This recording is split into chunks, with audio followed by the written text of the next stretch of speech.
Victor को हर trolley वापस करने पर एक सिक्का मिलता था। 3 सिक्कों में एक बर्गर आ जाता और विक्टर तो भूखे शेर की तरह खा रहा था। इतने दिन से एयरपोर्ट में फंसा हुआ था। ये उसकी पहली पूरी थाली थी। फिर क्या था, उसने ट्रॉली इकट्ठा करना शुरू कर दिया पैसे के लिए। जब भी कोई बच्चा ट्रॉली पकड़े होता तो वो ट्रॉली छोड़ देता और बच्चे के सिर पर प्यार से हाथ रख देता। जल्दी ही उसके पास ट्रॉलियों की लाइन लग गई। हर ट्रॉली से सिक्के झंझना रहे थे। फिर वो गया रेस्टोरेंट और वहाँ एक डीलक्स खाना लिया और बड़े मजे से खाया। अब जब खाना पीना और पहनने का जुगाड़ हो गया, अगली दिक्कत आई बातचीत की। एयरपोर्ट में टिके रहने के लिए भाषा जानना जरूरी था, तो उसने 2 किताबें खरीदी, एक अंग्रेजी में और एक उसी देश की भाषा में।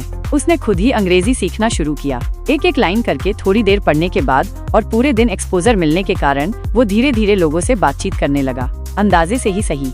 लेकिन जैसे ही वो एयरपोर्ट की जिंदगी में ढलने लगा, मुसीबत आ गई। एयरपोर्ट का सुपरवाइजर उसे लॉबी में पजामा पहनकर घूमते हुए, बाथरूम में नंगे घूमते, शावर लेते और टर्मिनल में सोते हुए देखकर परेशान हो गया। एयरपोर्ट की इमेज खराब हो रही थी।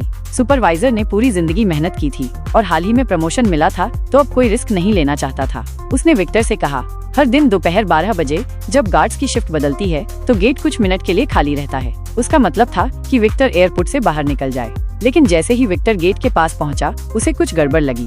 उसने कैमरे में देखा कि सुपरवाइजर मॉनिटर से उसे ही देख रहा है। थोड़ा सोचने के बाद उसे समझ आ गया कि ये जाल है। वो वहीं रुक गया और कैमरे की तरफ देखकर चिल्लाया, I will wait for it. ये नया शब्द उसने अभी सीखा था। सुपरवाइजर गुस्से से लाल हो गया। अगले दिन उसने विक्टर का ट्रॉली वाला धंधा बंद करवा दिया। उसने एक नया आदमी रख लिया ट्रॉली इकट्ठा करने के लिए और विक्टर फिर से स्केटल्स खाकर